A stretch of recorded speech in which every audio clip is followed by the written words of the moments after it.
So we were talking earlier about how after the Michael B. Jordan's Oscar win, conversations started to circulate about should he be Xaden? Will he be Xaden Riorison? And you told me that you have had this in your phone for a long time, which I found very surprising. But I want you to talk a little bit about why that was in your phone for a bit, and then I'll tell you how I feel about it again. I saw this video where I was about to call him Xaden Riorison, where Xaden Riorison, Michael B. Jordan, was saying that there were things about the production that people were not expecting.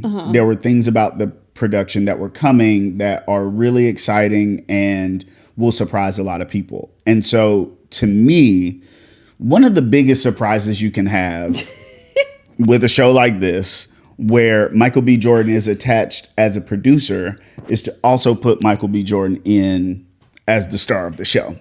And coming off of his Oscar win, I think with the studios, a lot of times they're looking for like star power. They want something that's going to get people revved up to turn on the fucking TV. And I think having him as Xaden Riorison, for better or for worse, right? There are going to be a bunch of people who hate watch it to be like, yo, this is not Xaden. This is not blah, blah, blah. And there are some people who will be like, maybe this could be cool.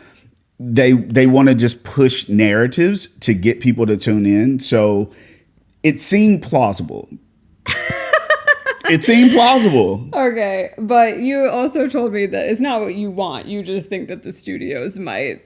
Yes. No, I don't think it should be that. Okay. Because like we talked about, I think it should be new people. You had that point. Like it should be new people. So like when I first saw this, I was like, first of all, how are we even having this conversation? Like, yes, Michael B. Jordan is very handsome. He's played like other like sexy roles, whatever. But like, this man is too old to be playing someone who's supposed to be like 22. Like, I'm sorry. That's true. Like, I know in Hollywood, it's not atypical for like people who are playing like 18-year-olds to be like 25 or something when they're starting to play that. But that's a difference. So like if someone is like maybe 28 playing a 22-year-old, fine. That looks young enough to play a 22-year-old. Like we can get away with that visually, but like Michael B. Jordan is a full man now. Yeah, like he is a man. He's late 30s. Yes, like he's entirely too old to be playing that. So I'm like, I don't even know how this is like a point of conversation. And I think it's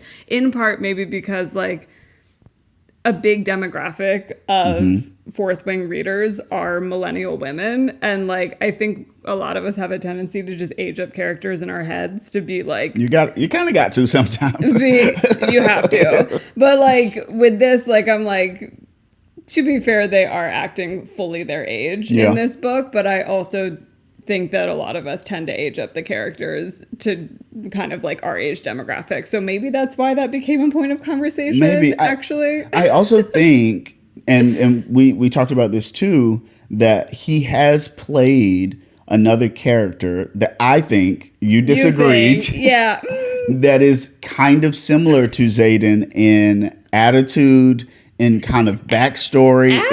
If you think about Killmonger from Black Panther, the first movie, and you look at their backgrounds, you look at what they've gone through, you look at why they are doing the things that they're doing, I see some similarities. I'm not saying it's enough to make him Xaden. No. Because I also think Xaden is a totally different type of person of color.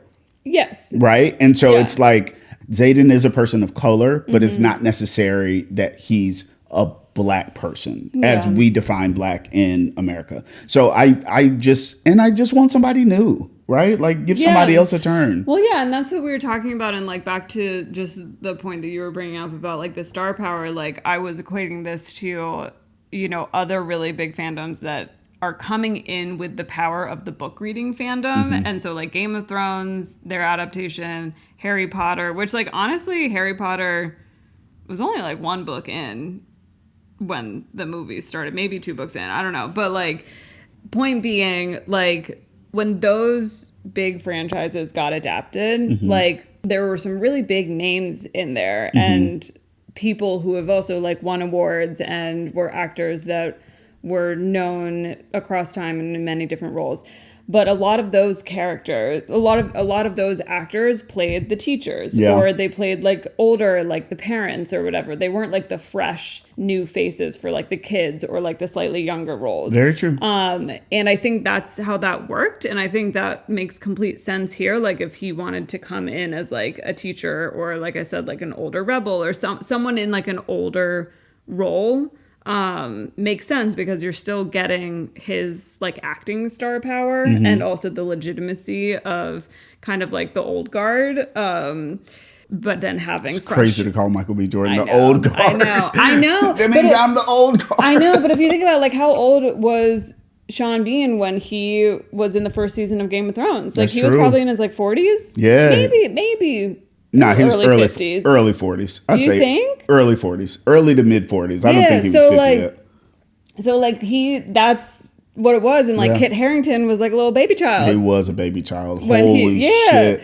Those videos of Kit Harington. Oh my gosh, and like Sophie Turner, and like now they're going off and doing other projects, but like they were like fresh faces, and like I was saying earlier, is like the fact that they were fresh faces is so important with stories like these that are being adapted from books that have such fandoms, is because then we're really able to like mold and see these characters like they become the characters that people then see when they're reading the books, and because they're fresh faces. Yeah. And not for nothing, like you said earlier, we also aren't then taken out of the story because we're trying to get other characters that these big name stars have played out of our head. Yes. When we're doing like, because you said that the Harry Potter cast, some of them struggled afterwards because it was like, that's Ron, or that's Hermione, or oh my gosh, that's Neville, or whoever it is. Honestly, right? I think Daniel Radcliffe somehow did the best at that, because he just chose the most he did whatever the fuck he wanted to. But like, I think it was especially hard for like Emma Watson to be seen as someone else. But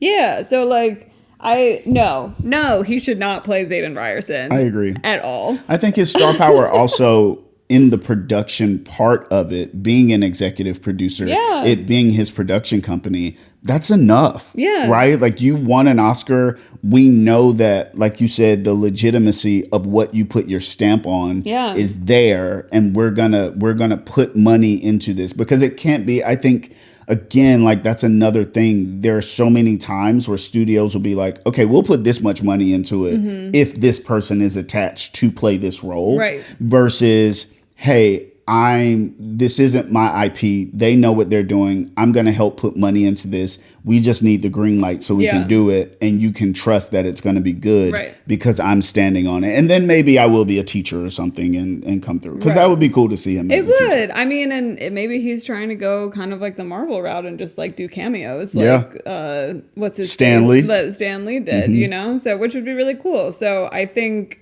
Yeah. And we talked about that on our podcast, which you can find on our Patreon, where we talk about this topic a little more in depth. But we had a really good conversation about Heated Rivalry. And that was like very new blood. And like that, I think, was in part why it did so well. And it didn't need the main actors to have huge Instagram accounts. They had like a few thousand. They were working at restaurants. Right. And it now it's completely insane. And now they're getting to do other roles. So I think that there is much to be said for not forcing certain people into certain roles where they make absolutely no sense being it. There is a role for Michael B. Jordan to play, but that role is not necessarily Xaden. Yeah. Yeah. Absolutely not. Yeah.